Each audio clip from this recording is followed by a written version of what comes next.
Hi everyone. Today I have a very informative topic for all of you, which is खाने के बाद नहाते नहीं हैं पर क्यों? यस आपने बहुत लोगों से ये चीज़ सुना होगा कि भाई सुबह सुबह उठ के पहले नहा लो, उसके बाद नाश्ता करो, उसके बाद खाना खाओ। बेसिकली खाने के पहले नहाने का काम सल्टा लो अपना, है ना? आपने अपने ग्रैंड पेरेंट्स से सुना होगा, मम्मी पापा से सुना होगा कि पहले नहा लो, नहा के एकदम फ्रेश हो जाओ, उसके बाद खाना खाने बैठो।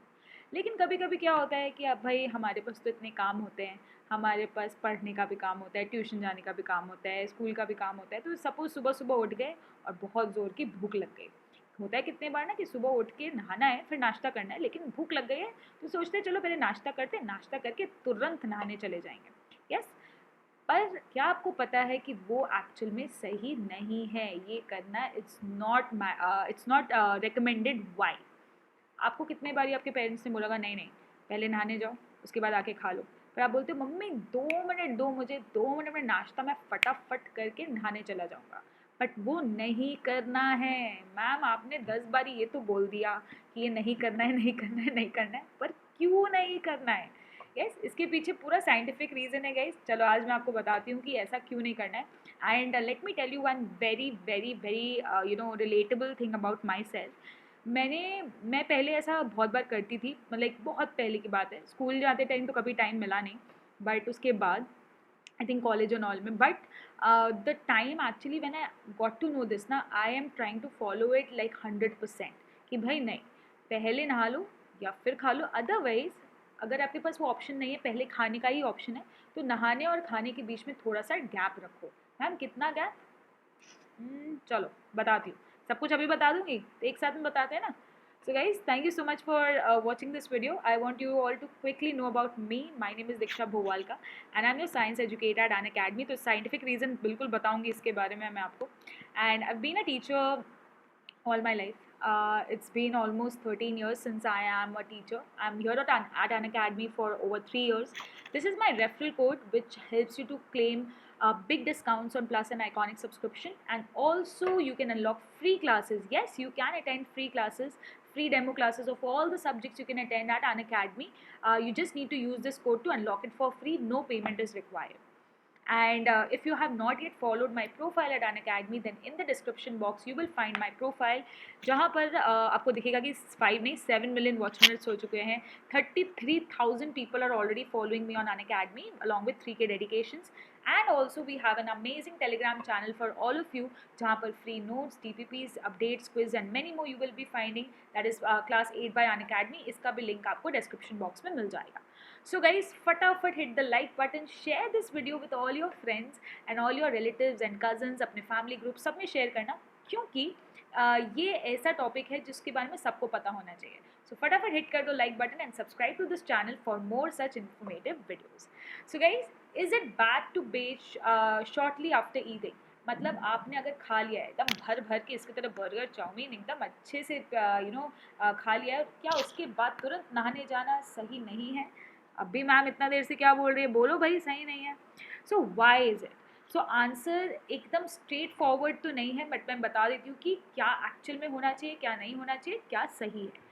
सो when you take a warm bath, जैसे कि बहुत सारे लोगों की आदत होती है ना हल्का गर्म पानी से नहाते हैं, हल्का हल्का. जैसे अभी तो गर्मी है तो काफ़ी लोग ठंडे पानी से भी नहा रहे होंगे, बट जैसे कुछ लोग हैं इंक्लूडिंग मी जिनको 12 महीने हल्के गर्म पानी की ज़रूरत होती है.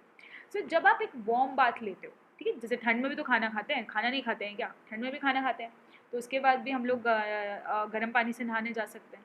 सो when you take a warm bath और shower, process called hypothermic action, एक प्रोसेस होता है आपके बॉडी में. आपको पता है कि जब आप खाना खाते हो उसके बाद 2 घंटे, आधे से 2 घंटे तक आपका बॉडी उसको डाइजेस्ट करता है. आपने न्यूट्रिशन एंड एनिमल्स में पढ़ा है मेरे साथ कि body takes 2 hours to digest, है ना? अब हो सकता है आपने थोड़ा सा ही खाया है तो इतना टाइम नहीं लगेगा, बड़ा अच्छा खासा दाल मखनी कुलचा पनीर सब खाया तो 2 से 3 घंटे भी लग सकते हैं. तो जब आपका बॉडी डाइजेस्ट करता है ना, तो डाइजेशन चलता है आपके पेट के अंदर, और आप उसी के ऊपर अगर नहा लेते हो, यस, अगर आपने वार्म बाथ लिया है तो वार्म बाथ लेने के टाइम पर एक हाइपोथर्मिक एक्शन आपके बॉडी में स्टिमुलेट होता है, जिसकी वजह से क्या होता है आपके बॉडी में ना थोड़ा सा टेम्परेचर ऊपर चला जाता है 1 से 2 डिग्री. यस, इसका ये मतलब नहीं कि आपको फीवर है, इसका ये मतलब है कि आपका बॉडी थोड़ा सा टेम्परेचर रेज कर लेता है, क्योंकि आपके स्किन में गर्म पानी जा रहा है ना, हीट जा रहा है, आप हीट दे रहे हो बॉडी को. In a more general sense hypothermic action is good for you, क्योंकि नॉर्मली वार्म बाथ हम लोग बोलते हैं ना, आपके बॉडी को रिलैक्स करता है, मसल्स को पेन से दूर रखता है, stimulates your immune system, relaxes your nervous system, आपके स्वेट ग्लैंड्स को स्टिमुलेट करता है ताकि कुछ भी पसीना वसीना निकल जाए। तो ये तो अच्छी बात है, लेकिन जब आप ऑलरेडी खाना खा के उठे हो तो आपका बॉडी ऑलरेडी डाइजेशन कर रहा है, और digestion is a chemical process. इसका मतलब उसमें थोड़ा सा हीट जनरेट होगा। इसका मतलब after you eat your body is already at a slightly increase body temperature. That gentle warmth, आपको जैसे खाना खाने के बाद हल्की सी गर्मी लगती है ना, वो इसीलिए होती है क्योंकि आपका बॉडी अब फटाफट डाइजेशन में चला गया है, और आपका सारा ब्लड फ्लो जो है, ब्लड आपको पता है वो फटाफट ऑक्सीजन लाता है, तो ब्लड का सारा फ्लो आपके डाइजेस्टिव ऑर्गन्स आपके पेट की तरफ चला गया है। लेकिन जब आप बाथ लेते हो तो आपका सारा ब्लड फ्लो आपके स्किन की तरफ आ जाता है, तो बेचारा बॉडी कंफ्यूज हो जाता है कि ब्लड फ्लो को पेट की तरफ भेजे या फिर स्किन की तरफ भेजे। और नहा रहे हो तो एक बार तो स्किन की तरफ भेजना ही पड़ेगा, तो डाइजेशन में गड़बड़ी हो जाती है। अब बात can also increase your heart rate, जिससे फिर फुल स्टमक में गड़बड़ होगी। तो बॉडी कंफ्यूज है भाई, पेट की तरफ ध्यान नहीं कि अभी इसको तो हार्ट रेट को इंक्रीज करने में लग गया है। एनेक्डोटली, मतलब लोग जब अपने कहानी किस्से सुनाते हैं तो people say that taking a bath और शावर कंफ्यूजेज योर बॉडी, क्योंकि instead of increase blood flow to the digestive organ, जो आपके बॉडी में आपका ब्लड जो है उसका फ्लो अभी डाइजेस्टिव ऑर्गन्स की तरफ है, क्योंकि वहाँ बहुत सारा खाना आया, बहुत सारी एक्टिविटी हो रही है, आपका बॉडी में एक अलग से बात के टाइम पर एक हाइपोथर्मिक एक्शन कॉज हो जाता है, जिससे ब्लड फ्लो को स्किन की तरफ जाना पड़ता है, which is again not good. आपको क्यों अपने बॉडी को कंफ्यूज करना है? Theoretically this would slow down और इंटरप्ट योर डाइजेशन, आपका डाइजेशन को स्लो भी करता है और इंटरप्ट करता है, जिसकी वजह से आपको हो जाती है गैस जी, लीडिंग टू स्लगिशनेस। आपको बहुत लेजी सा फील होता है क्योंकि खाना ठीक से अंदर डाइजेस्ट नहीं हुआ है, उल्टियाँ सी आएगी, आपको जी घबराएगा, आपको अच्छा नहीं लगेगा। There is no conclusive scientific evidence, एकदम कंक्लूसिव साइंटिफिक एविडेंस तो नहीं है, लेकिन ये काफ़ी लोगों में ऑब्जर्व किया गया है। अगर आप ये देखो तो आपको ये डेफिनेटली देखना चाहिए कि आपने खाया क्या है, उस पर भी डिपेंड करता है। लेट्स से आपने खाली एक एप्पल खाया है, आपने खाली एक फ्रूट खाया है, तो फिर इतना सोचने की कोई ज़रूरत नहीं, क्योंकि बॉडी को उसको डाइजेस्ट करने में थोड़ा ही टाइम लगता है और वो आराम से कर लेता है। लेकिन अगर आपने वेल लोडेड मील खाया है तो फिर तो ये वाला प्रॉब्लम आपको होगा। A meal with dense protein, heavy fiber content, lots of fat और refined carbohydrates may cause bloating. Bloating मतलब गैस हो जाती है, बॉडी डाइजेस्ट करता है, creating a situation that puts pressure on your chest. आपको ना ऐसे बोलते हो मम्मी अच्छा नहीं लग रहा है, गला जल रहा है, हार्ट बर्न हो रहा है, क्रैम्प्स आ रहे हैं, पेट में दर्द हो रहा है, all of that can happen. लेकिन आपने थोड़ा सा सैलेड ही खाया है, थोड़ा सा हलवा खाया है, थोड़ा सा फ्रूट खाया है, तो कोई प्रॉब्लम नहीं है। यस, अब आप बोलेंगे मैम अभी तक आपने hot shower hot shower hot shower की बात की है, पर तो क्या कोल्ड शावर ले सकते हैं? क्या लगता है आपको? अभी तक जो मैंने बोला कि आपका टेम्परेचर इंक्रीज हो जाता है, तो कोल्ड शावर से तो फिर नहीं होना चाहिए। यस, सो गाइज ऐसा तो देखो हम लोग हॉट शावर के लिए बोल रहे हैं कि ऑब्जर्व किया गया कि खराब है, लेकिन कोल्ड शावर के साथ इतना प्रॉब्लम नहीं है।